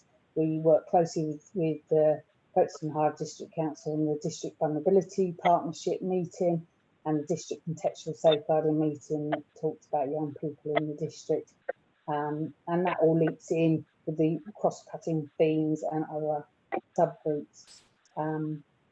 We have got a plan for internet awareness in February. Again, online, a lot of things have been increased in sort of safety in terms of being locked down and young people not being able to go out and see their friends, and how that's had an impact. And so that internet safety is really important to raise awareness, and there's an Internet Safety Day in February. So yeah, coming rest of the year will be creative, innovative, but also looking at ways to meet our priorities and really safeguard, the sort of vulnerable people in our subgroup. A lot of it research-based stuff. All of our partners who are in my subgroup, bringing latest research, latest thinking around how we work with the topics that we, the subjects that we cover. Yeah, it's very creative and innovative in our subgroup. Yeah, that's what we'll be doing. And obviously work really closely with Jess and Inspector Brittleton as well. Anything else got anything else? Thank you very much, Becky. Thanks. Thank you. I'm just going to pass back to Kaylee, who's managed to dial back in just to give a brief update in respect of the Violence Reduction Unit. Kaylee, are you there? Hello, everyone. Can you hear me? Yes. Good. I'm in a black spot area, so if I do go, please let me know. It's not ideal, but let's give it our best whirl.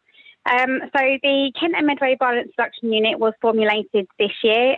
We were put together by money from the Kent Police Crime and Commissioners Unit in Kent, and we were funded directly from the Home Office. To do exactly what it says on the tin, we are violence reduction coordinators to look at the violence that happens in our local communities and work with everybody in partnership about what we're going to do about this. We will offer support in identifying opportunities to change lives and improve. We will work with people to ensure their voices are heard and they have the opportunity to build positive relations with others. We will respond quickly with a multi-agency approach to deliver the best support network. We will carry out enforcement when necessary with all our partners, and we will influence cultural change to help communities feel safer for everybody. But how do we do that? We look every single month at the facts that come through either police intelligence or NHS data to form what we call our tactical reports. Within this report, of which we feed out to all of our districts across the county, we will be looking at repeat suspects, repeat victims, incidents that happen on school premises or within a home. That's when we link in with Rebecca's team as well, and the violence such as adolescent parents or any violence in the home. We will look at violent knife crimes, hotspot locations, and together feed all the information into the relevant meetings of where we can put some resources in place and make some difference. As a violent incident occurs in the district, we will carry out a violence reduction review. And under that review, we need to see if there's anything we can put in place to support anyone involved or the community impact for that violence review. And again, working with them and each other and learning from each incident to try to prevent that from happening again. In addition to looking at the facts that come in and working with everybody on the ground, including our community and all members of that community, whether they're young or or older or students at school, we've also implemented the use of some buddy tags. Now, buddy tags are a GPS monitoring system that a young person can put on their ankle. It's like the court tags that you may see sometimes, but this is a voluntary scheme. We're helping some young people to have that tangible item on their ankle to remind them of the expectations of their behaviour, but also those that are being exploited into the county lines. What we're doing is making them too hot to handle. No county line drug runner is going to want a 15-year-old who can be traced back to a trap house. So if we put GPS tracking on his ankle, that's the best excuse they can use not to go. So we're trying to put in safety measures, not just look at everybody as an offender, but also they could be the victim of something much larger. With the VRU have introducing, it's coming out in the next couple of weeks, a post-police custody visit scheme. So what we want to do is engage with all the under 18s who have been in police custody for whatever reason, to try to reduce their offending and also their reattendance back into custody. So if we look at a package of support around each individual, what we can do to hopefully reduce that reoffending earlier on, rather than waiting to see what's going to happen next. We don't want anything else to happen next. We want everyone to go away and have a bright future. The VRU has just run a knife awareness campaign across the county. In Folkestone, I think Mr. Bushenden has already explained some of the things that have been happening. As he alluded to, we also came down and did some test purchasing with our young people. So we went into as many shops as we could find that sold a knife in the Folkestone district and watched as our young people tried to purchase those knives. Of the 16 premises that were checked, only 2 allowed the sale of a knife to go through, which is really positive for the area because everyone was really attentive to their Challenge 25. But the 2 premises that did, we have either referred them to trading standards or we've had provided management advice, which they have made huge changes to. So that's really positive. Going back to some of the work we're trying to do with young people, we are running targeted knife sessions for those that we feel are most at risk. We're all about education and engagement, and that is with the use that we're not so worried about. It's for everybody. So if we educate all of our young people of what a county line is or what violent crime is, sometimes when you educate them, you can deter or disrupt some of those behaviours really early on. They understand what we're worried about, why we're worried about it, and then they work with us, and it just encourages conversations, for them to then start speaking up about people they know may or may not be carrying a knife or may have considered it. It's building up that intelligence profile to put those support networks in really early on and giving them the knowledge that they can, we do care about their voice as well. So the VRU also look at commissioning projects locally. So we will look at any youth diversions up to the age of 25 that we can put into place.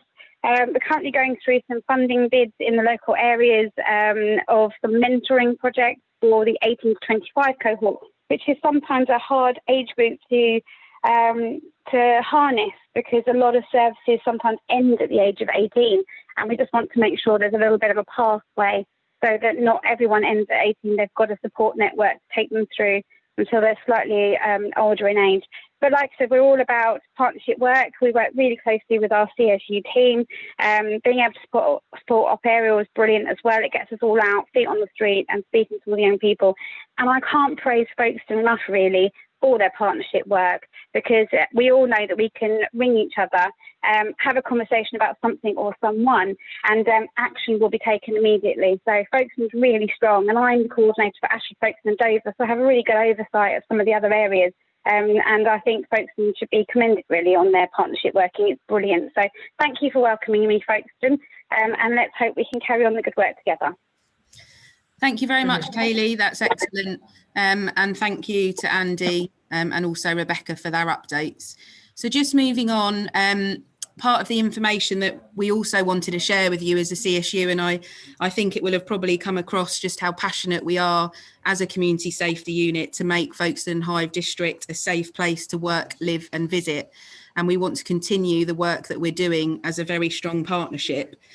We will continue to fight the fight, as they say, and in terms as us as a district council, just to put some perspective on it, we have received, so on a quarterly basis, some of our statistics from January, February and March, we as a council received around 120 antisocial behaviour complaints directly to the council.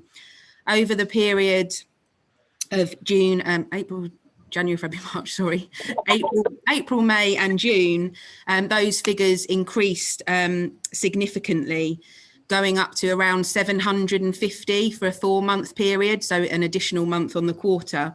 In August alone, for just a 1-month period, we received 355 complaints of antisocial behaviour.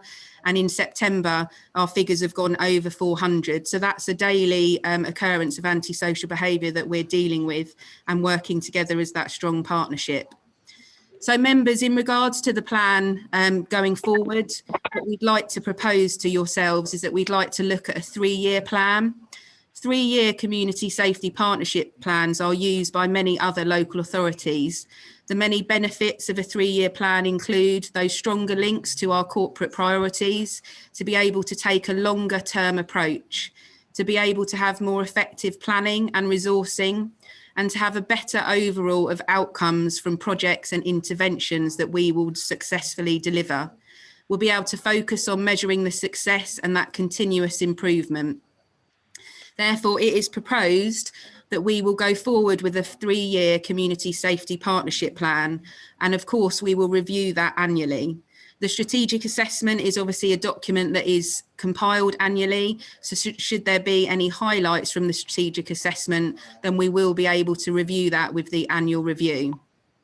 So we would be looking at delivering that for 2021 into 2024 with a brand new 3-year plan, should members agree with that process. Therefore, as a committee, we'd like feedback from yourselves, especially in respect of any current priorities. So the priorities that we will be setting for 2021, we will start to look at in around December, January time. That will be following the strategic assessment, when we will pull out the priorities from that assessment. However, it's key that we have that feedback from yourselves in respect of those priorities, and of course the proposal for a 3-year plan. I'd really like to thank you for your time this evening, and obviously we would like to open it up for any questions that you have for us as a community safety unit.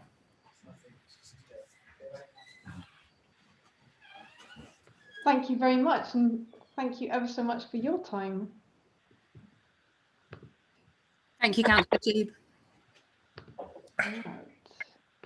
Okay. Bear with me one moment.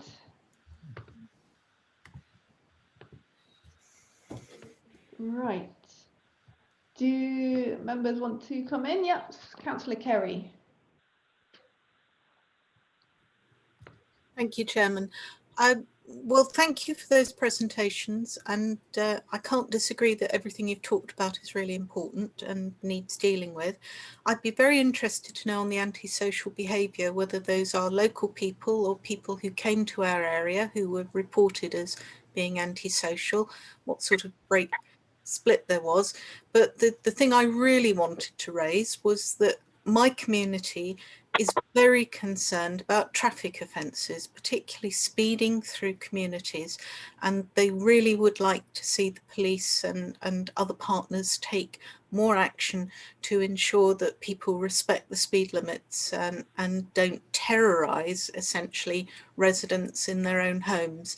And I do think it's a big problem. I saw something somewhere where a survey where 52% of people, motorists, had admitted to speeding during lockdown.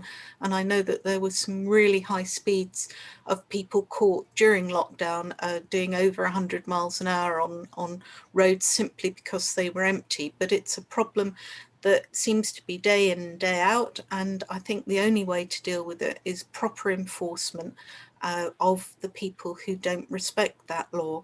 And I've made the point before, people who don't respect that part of the law are likely to be non-law abiding in other areas of their lives. So I think you might actually be targeting the sort of people you want to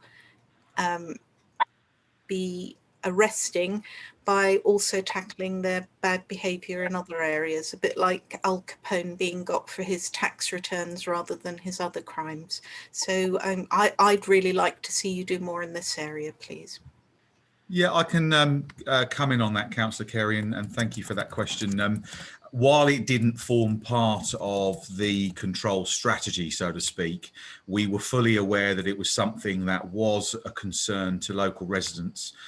So wherever it's been raised to me direct, either through our virtual engagement meetings or through the local councillor drop-in sessions or direct to me through phoning it in, we have acted, and throughout the last 6 months we've done road checks in Elam, in Hawkinge, on the A259, down in Lydd on the Coast Drive, in the town here in Sandgate Road, and on the 2070, and successfully issued a number of what we call TORs, traffic offence reports now, which it seems to be the catch-all offence rather than speeding tickets. So we have devoted time to it where we've been able to, and we've also had a number of incidents where, for example, we've arrested people for dangerous driving. Only the other day, a chap was arrested, charged and remanded for a number of driving offences.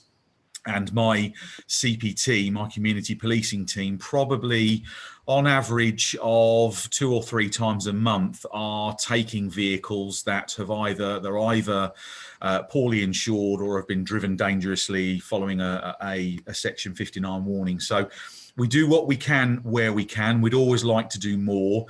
We're looking at getting Speedwatch down here on a more regular basis. They helped us out with some work on the Lees earlier this year following some complaints from residents there. But it is very much on my radar and a personal pet hate of mine. So we will always do what we can, Councillor, when we can. I hope that reassures you a little bit. Thank you. And I take part regularly in Speedwatch myself. Thank you. Councillor Rolfe and then Councillor Wing.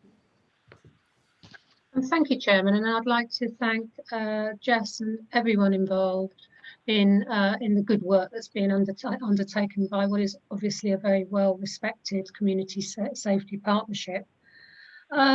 Number of points. Firstly, I'm not at all surprised by those figures regarding ASBO.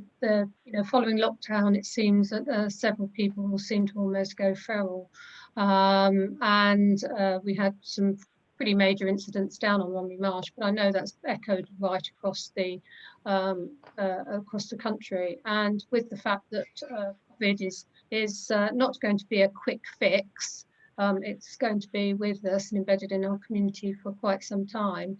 It likely seems to be an issue of people behaving inappropriately is going to be actually escalating. So I'd like to see some real concentration of resources into tackling those real issues. I've got a question about civic nuclear constabulary regarding their training and remit. My sources tell me it's quite different to the general police, and I wonder, in the way that a PCSO has very different powers and does not necessarily have the powers of arrest, what are their actual, what is their training, what is their remit, are they able to arrest, how does that work? Obviously they are a supplementary force to the existing force, but is that another way to basically reduce main hours? And that links also to the potential closure of certain smaller stations such as Lydd, which on the Marsh is pretty key. The local immigration numbers, I'm wondering how that has impacted both on the partnership's priorities and also its resourcing. It's highly likely that those people coming across, if they get through and are not actually stopped, they will be very vulnerable to issues such as modern slavery. And only this week, I believe the NCA and the Home Office there was an article in one national paper about the link. Well, you know, sort of, are those people in coming across then having already possibly linked up with some key crime gangs, able to then go out and then themselves become real victims that then impact on the local community? And I'd like to hear some comments on that. And prior to lockdown, I know Andy was and Chief Inspector Nick Butt were really instrumental in especially pushing forward the idea of the local engagement meetings, and there were 1 or 2 held across the district. And it's a shame that obviously COVID came in before, but I'm just wondering how that can sort of now start to, whether virtually or otherwise, be reinstated. And I'd like to see really strong working with schools, because I think if you catch people, catch young people and give them good guidance early on, you actually then basically nip in the bud some real potential problems going forward. You know, we want all of our young people coming out of school to be good citizens, but they need to be guided in so doing. So that's the range of issues that I'd like. But again, huge thanks to all the work you do, and particularly you, Jess. You've been on the front line, and well done. Thank you. Thank you, Councillor. A number of really important issues you've raised there. Greatstone and the summer period was a very difficult one for all of us, not just as a partnership, but personally for myself, in terms of ensuring that we were doing all we can to reassure the residents down there that we will find a long-term solution. That work is ongoing. I think there are complicating factors such as COVID. If you take COVID away, where do we stand with regards to it being just a normal summer? So those conversations are ongoing, and we have support from our tactical operations planning team to look at how we will combat these sorts of things in the future. We are also looking at putting a working group together with Dungeness and CNC and all the coastal towns to have a look at those issues. And for example, the Coast Guard are drawing that working group together. And in fact, we meet, I think, next week, and that will carry on through the winter so that we keep an eye on how that develops. With regards to the Civil Nuclear Constabulary, they are warranted police officers. It's just there's a slightly different employment regime, but they are warranted police officers with all the powers of police officers. They actually approached us some time ago with this project. It's being driven by Inspector Andy Otham, who is the Inspector Commander down at Dungeness, and it effectively is involving when they have capacity that allows it, that means that they can continue to do their vital job down at Dungeness. They provide us with a police officer who will come to us and experience provincial daily policing, going to all of the different types of calls. We are providing any advanced training and standard operating procedures and policies to them, because they clearly won't have been to domestic violence or various other calls like that. But at the end of the day, they are trained, warranted police officers who have all of those powers. The advantage for us is that they are fully trained medics, and they simply represent another officer that boosts the numbers. And where we've seen just this week, in fact, just the last few days, we were sent to an incident, for example, yesterday, where a young male was experiencing quite a violent epileptic seizure, and the medic training of the constable that was involved meant that they were able to deal with that there and then, care for him, look after him. Sorry, there's a few noisy people walking past. Look after him and send him on his way, so to speak. And they've been also helping out today. We've done a number of stop searches looking for people with drugs and weapons. So they are effectively another cop, and they get that benefit of that increased ventilation, if you like, and experience, and we get their experiences. And this is going to be a long-term program.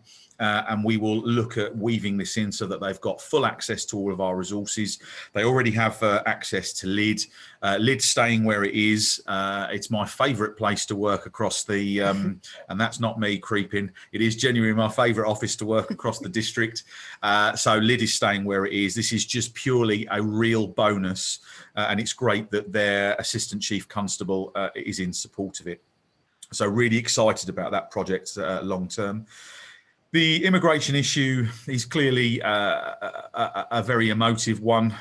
It is up until, I think, Napier Barracks, in terms of our time, it wasn't one that was affecting us other than in normal response, and we would deal with those calls. Police would respond to reports of clandestine illegals arriving on the beaches until Border Force or the Coast Guard would arrive to take over, and that doesn't change moving forward.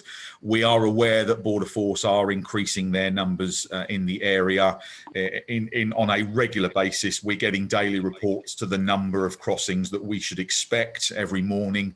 We're provided an update on that. But clearly Napier Barracks has had some involvement, certainly from the Community Safety Unit and the CSP, and Jess and the partners and I and Joycener have been involved in regular meetings. And that's not to take the demand, not to take us away from dealing with the other jobs, but just to make sure that we understand the processes, the procedures that are going on up there, looking at safety, looking at how they will report issues where people perhaps are protesting outside or causing problems outside, and likewise those sorts of issues coming from inside. It's perfectly normal. Thus far, it's been a very, very productive process.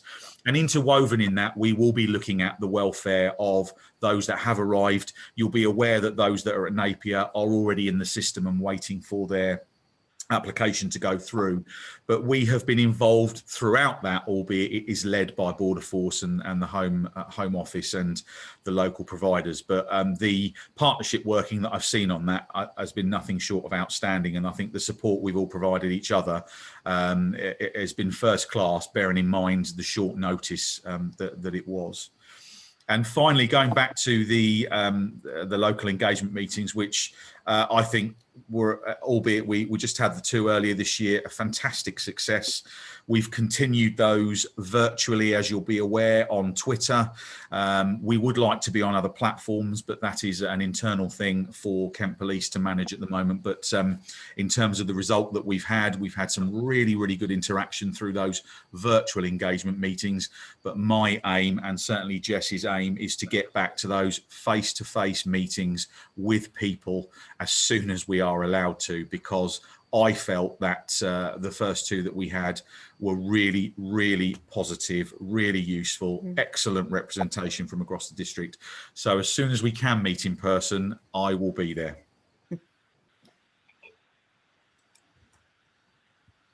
Can I just say thank you very much? That was a very comprehensive response, and I think at a time when a global pandemic, it's really important that health and safety is seen as a major priority for this council and indeed for this country. So well done to everyone, and keep up the good work.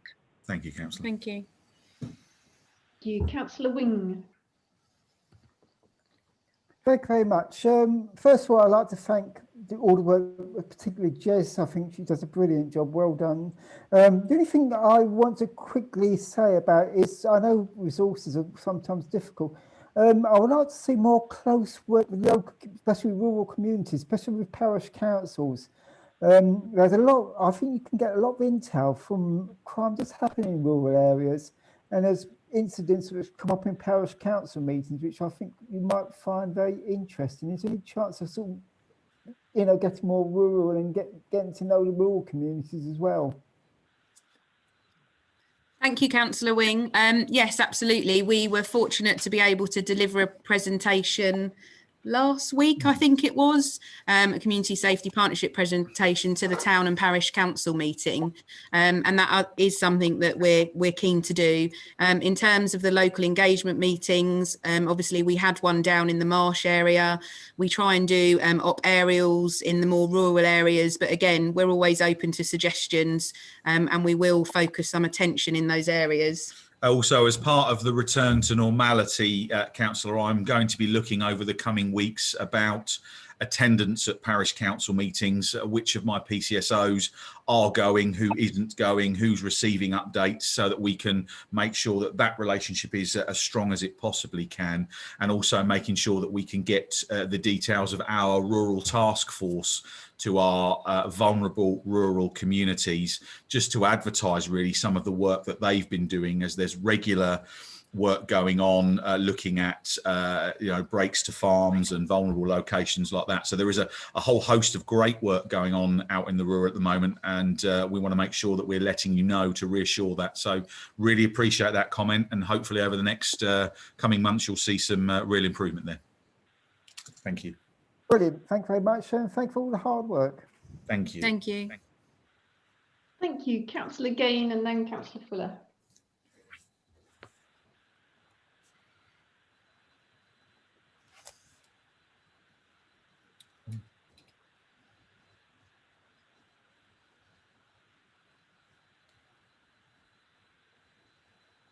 Are you with us, Councillor? I can't hear you. Ooh. Is Councillor Gain freezing, I think? It looks as though it's disappeared. Another 50p in the meter. Do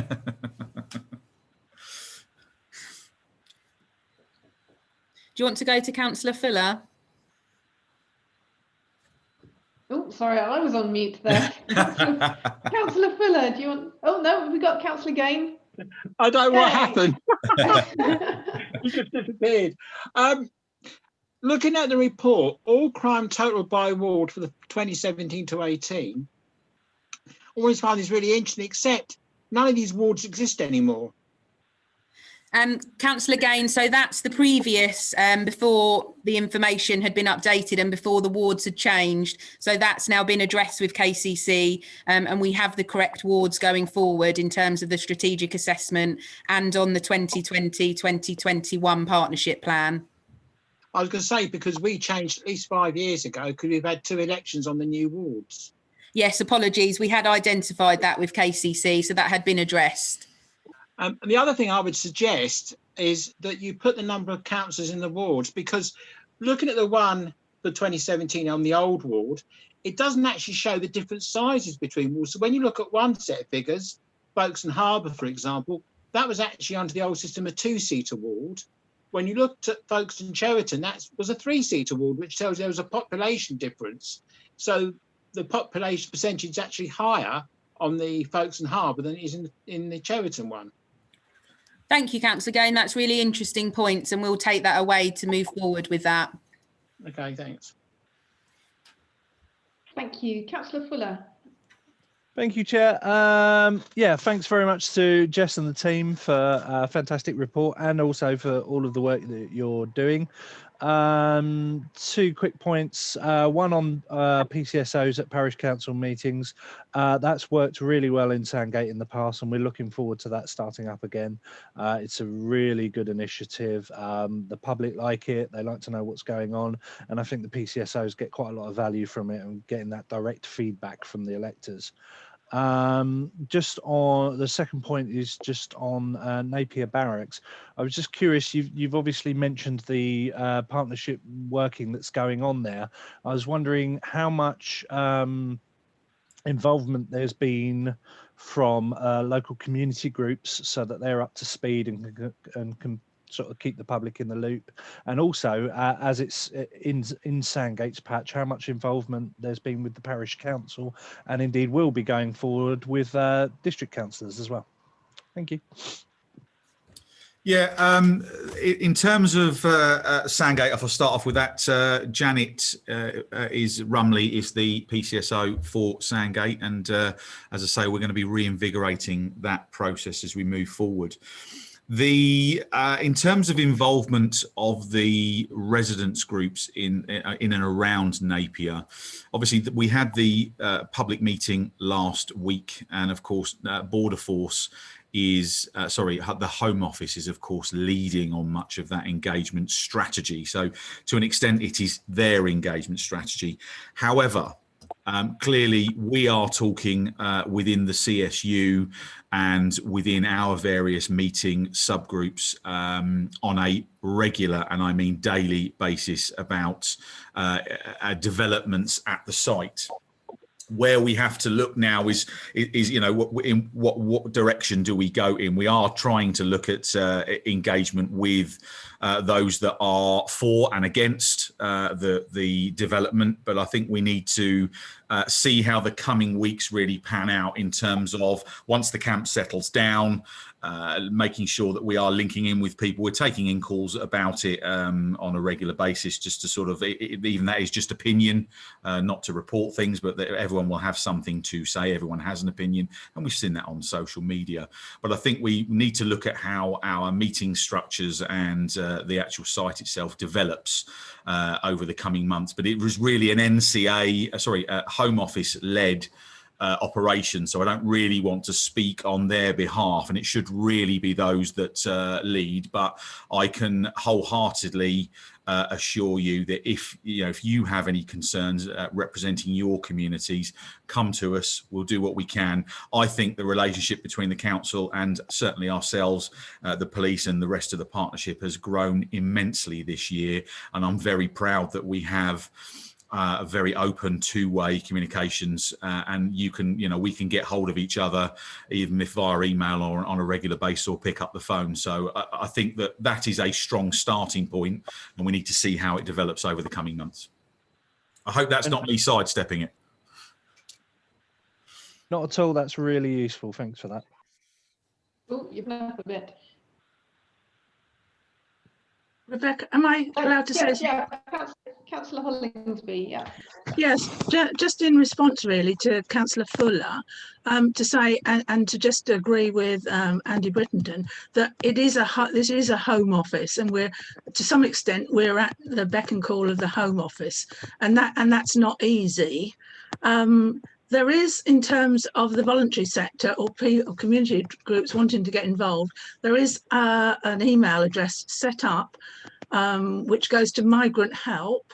That email address is on the council website, and as I understand it, all people who have volunteered or put their name forward there have been acknowledged, and further work is taking place.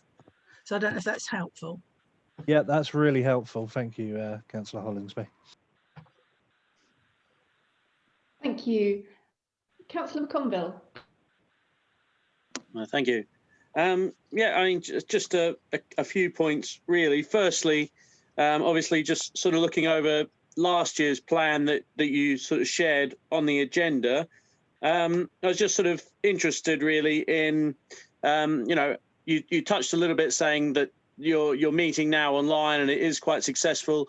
Just it'd be quite good to have an idea if that sort of that new way of working is something you want to sort of continue with, if it has been really successful, how you've gone about sort of looking at sort of things that might have been affected because of COVID. I think in the previous plan there was some conferences and things that should have happened after the lockdown happened. I think something like the Toxic Trio conference, for example, just how those sort of, did those events sort of happen virtually, or were they cancelled? Are they going to sort of be reincorporated? In terms of training and delivery for things such as safeguarding, which is obviously, something I'm very interested in, my work at the college. How does that sort of fit in with everything, and how is that being delivered? Some feedback also would be really helpful on, since the new PSPO has been introduced, has it been effective? Have those measures worked compared with the previous scheme? And then obviously, just to echo a few thoughts. Obviously, you know, incredible work goes into all of this, which is amazing. I really do think and look forward to the public engagements coming back online, and also, you know, thank you very much to, you know, Andy and the team for making themselves available to councillors on these, you know, our monthly sort of calls. Personally, I find them really, really helpful. So thanks. Thank you, Councillor McConneville. Okay, so to pick up on some of the points that you've raised there, in terms of the way that we've been working as a CSU virtually throughout the COVID period, absolutely, it is something that we'd like to continue. I think, as I alluded to earlier, we've been absolutely blown away with the response that we've had from the partnership and members involved. So to continue that innovative, I can never say that word, sorry, way of working, I would absolutely like to carry on some of our virtual meetings. It's definitely given a forum for those partners that perhaps can't attend. Obviously, as you know, we used to meet in the Civic Centre on a weekly basis, but for some that would be quite a journey or wouldn't fit in around other meetings. So to say that, you know, there pretty much isn't a week that we haven't had, and Councillor Hollingsby, who's always there with us, who's obviously very supportive in terms of the CSU, you know, there hasn't been a week when we've not had around 35 professionals, you know, dialing in, and generally that's nearly 35 different partner agencies being represented. I'd be confident to say that there's probably not many areas and partners that we're not reaching out to in terms of that support that we are looking at as a district, you know, from everything to do with forward trust, drug and alcohol addiction, in terms of licensing, enforcement, and everything that we're covering really with Kent Police, etc. The safeguarding, absolutely. So I work very closely with Joyce Nalini, who's the lead for the safeguarding in the District Council. We have a safeguarding officer, Bernie, who will be taking forward the delivery of safeguarding training as a CSU. That's something obviously that we're able to deliver as well. So again, more than happy to have a conversation with you about that. We've actually got some designated officer training for us as a council coming up in about 2 weeks' time. So we'll be delivering that to officers within the council so that we're all up to date in terms of our safeguarding. In respect of the Public Spaces Protection Order, we've got a review of that coming up. So in June 2021, and that's when the 3-year Public Spaces Protection Order that we've currently got will end. So obviously we'll be making sure that we do a full review on that and looking, following a consultation to see if there are any additional changes that we need to make. We're also looking at a new Public Spaces Protection Order, and obviously more information will be shared around that. But in terms of the PSPO that we currently have, I think we're all fairly safe to say that we're very proud of that. It has worked exceptionally well for us as a district. And the reason being is that we've worked really hard with that engagement and that education as the key parts to the PSPO. So making sure that the public, businesses, residents all understand the PSPO, having the correct signage up, sharing that communication around it, and of course, as and when we need to, enforcing that. The reason that the enforcement works is because that's all of us doing it. So that is, you know, the council in partnership with the police. We have a really proactive town team, we have an exceptional community policing team. So, you know, they go out every day, they're always enforcing the PSPO, as do our amazing enforcement officers. So it's really about us working together. And I think, you know, the PSPO is something that we're looked upon as a district. Other districts have followed suit with some of our measures that we put in place for the PSPO. I can't remember if there was another question, apologies. One more. Thanks very much for that, Jess. I mean, that was sort of the first little bit. I mean, on what you were sort of asking of us initially, I mean, the scope of, you know, where you want to cover. I mean, I'm broadly in acceptance with. Really happy to see modern slavery and trafficking, you know, high on the bill over multiple areas. I think, you know, as we sort of move beyond Christmas, unemployment's going to rise. I mean, I think there's, you know, could be a terrible you know, possibility of massive exploitation by people moving forward. So I'm really glad that we're looking into that. And just in terms of, you know, a longer term program, I mean, is there any sort of financial gain in terms of the funding you're able to access by going on to this longer term program, or is it purely just to have that more sustainable sort of outlook, that more, you know, cemented sort of idea of where you want to go? Thanks. No problem at all. Yes, so there's no financial gain as such. Obviously, the Police and Crime Commissioner funding that we receive is a yearly budget. In regards to the 3-year plan, though, as I alluded to earlier, it just gives us the longevity to plan more for the future and to look at how, if a project has been successful and we know in the first instance that it's something we would like to continue. And I think going back to a couple of other points that you raised, so in respect of having the response to COVID, we're fortunate that we've kept behind some of our tactical pot, so we can be reactive to looking at, obviously there's been an increase in domestic abuse, an increase in mental health, so we've got that tactical pot where we can put money towards projects to be able to deliver that best for our district. So that's definitely something that we'll be looking to do. And again, I think just taking things forward, you know, we're grateful that the PCC money is there year after year, and we'll continue to invest in the projects that are best for this district. So I hope that helps. Thanks very much. Right, thank you very much. I don't see any other hands. Chair, can I just finish by saying just again, thank you to you all. I'm very grateful for the praise, but obviously, you know, that praise isn't for me. We are a team. I think you all know I'm really passionate about this partnership, but it's not me as a single officer. I couldn't do it without all the partners that are on the call in particular, and obviously the support from senior managers. So, you know, to Karen Weller, Andrew Rush, Joyce Snow, etc. Ewan, you know, we're a really strong partnership, and we just will continue to go from strength to strength. So thank you, and Councillor Hollingsby, for all your support. Yeah. Thank you. I think we'd all heartily endorse that. Right. I think the committee, I would say, we don't have a problem with that 3-year plan. Sounds very, very sensible approach. Oh, Councillor Hollingsby, did you want to? Well, I was just practicing the hand. I found it, but I can't get it. All I was going to say is really reiterate what Jess has said. But I would like to thank, you know, our external partners for coming along tonight and for giving such good presentations, such informative presentations.